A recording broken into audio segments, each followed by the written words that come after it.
ராமலிங்காபயம்.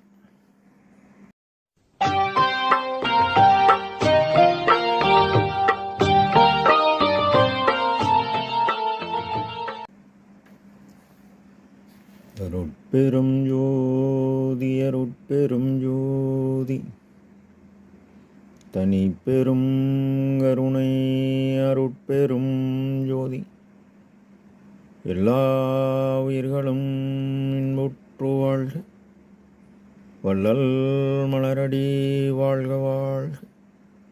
திருச்சிற்றம்பலம். அருட்பெருஞ்ஜோதி ஆண்டவரின் பரிபூரண அருளை பெற்ற அருட்பிரகாச எம்பெருமானின் திருவடிகளை மனமொழிமையால் போற்றி பணிகின்றேன் தயவுடன். நாம் செய்த செயலின் நுழைவாக இன்பதுன்ப அனுபவங்கள் யாவும் வந்து கொண்டே உள்ளது. அவ்வாறு வருகின்ற துன்பம் யாவும் பொறுத்து எல்லா உயிரும் இன்பமாக வாழ எண்ணி நாம் செயல்பட்டாலே நமக்கு ஆன்மலாபம் கூடும். எல்லாமல்ல அருட்பெருஞ்சோதி அற்புத கடவுளே, ஓராண்டாக ரஷ்யான் உக்ரைன் இடையே நடைபெற்று வரும் போரால் எண்ணற்ற உயிர்கள் இறந்து மடிகின்றன.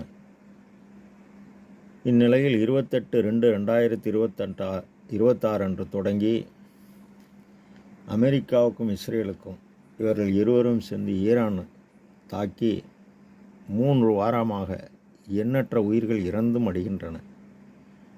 எல்லா உயிர்களும் இன்பமாக வாழ அருள் புரியும் அருட்பிரகாச சர்க்குருவே தயவு புரியுங்கள் தயவுடன்.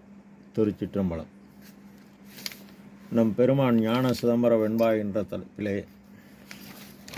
5வது பாடலில் கல்லோ மணலோ கனியோ கரும்போ என்று எல்லோரும் இங்கே இருக்கின்றோம், சொல்லோம் அதுவாய் அதன் பொருளாய் அப்பாலாய் யாருக்கும் பொதுவாய் நடிக்கின்ற போது என இப்பாடலை பதிவு செய்கின்றார். தெல்லை நடராஜர் என்பது காற்றின் இயக்கம். காலமும் நீதியும் காட்டி எல்லா உயிரையும் தலைக்கும்படி செய்வது இயற்கை உண்மை கடவுள். இதற்கு முன் இறைவன் சத்து சித்து ஆனந்தம் ஆக சச்சிதானந்தமயமாய் உள்ளார். இறைவனை அடைய தவம் செய்வதற்கு அவர் அன்று காட்டியது தன் திஸ்து ஆகிய அஷ்டமா சித்து வழங்கினார்.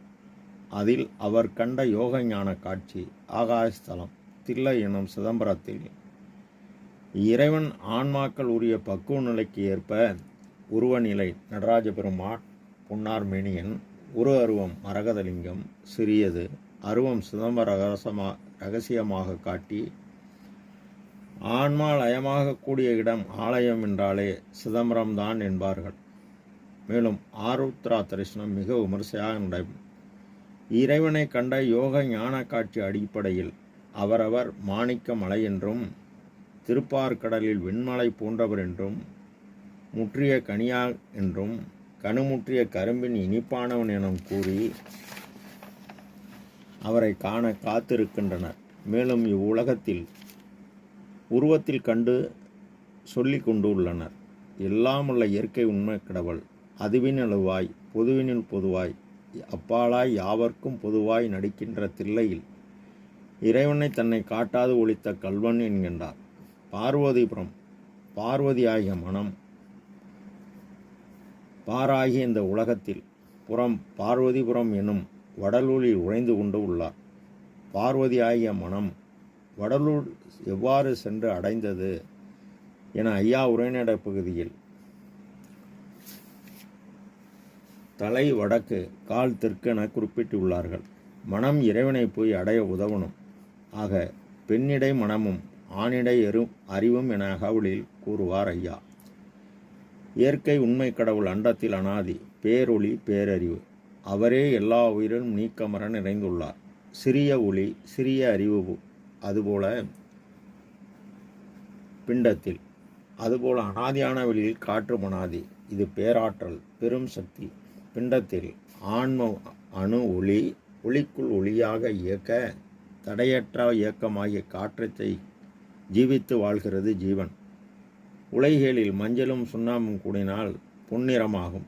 அதுபோல விந்துமெனும் ஒளிப்பொருளும் சுண்ணாம்பெனும் நாதமும் காற்றின் இயக்கம் ஆக இந்த இரண்டும் கூடினால் உயர்நிலை பொன்னாகும்.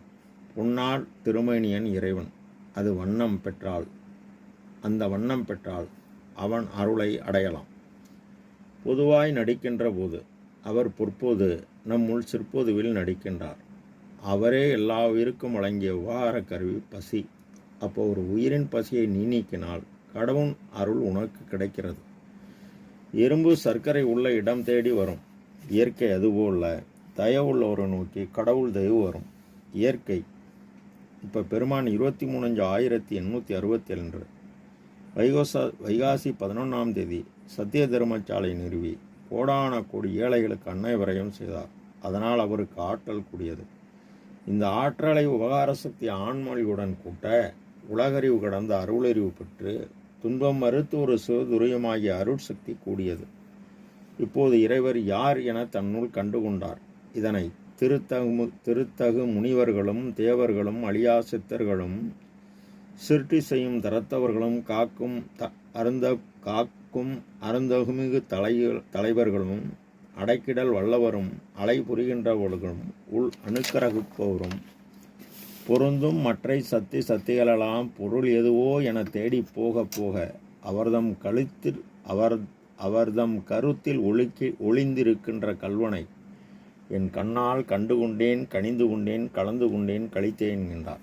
ஆக ஐயா இறை அக அனுபவம் பெற்று நாம் மேலேற நம் பெருமான் ஆதியும் அந்தமில்லாதோர் அம்பலத்தாடும் ஜோதி தன்னையே நினையுங்கள், சுபம்பெற விளைவீர்கள்.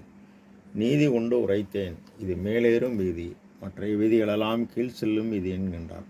ஆக நாம் நம்முடைய ஆன்ம அறிவை கொண்டே கடவுளை அறிய வேண்டும். அதற்கு நம்மை ஏறா நிலைமிசை ஏற்றுவது தயவு ஒன்றுதான் சாதனம் என வலியுறுத்துகிறார். நாமும் அதனுடைய செயல்பட்டால் அந்நிலை கைகூடும். ராமலிங்காபயம். திருச்சிற்றம்பலம்.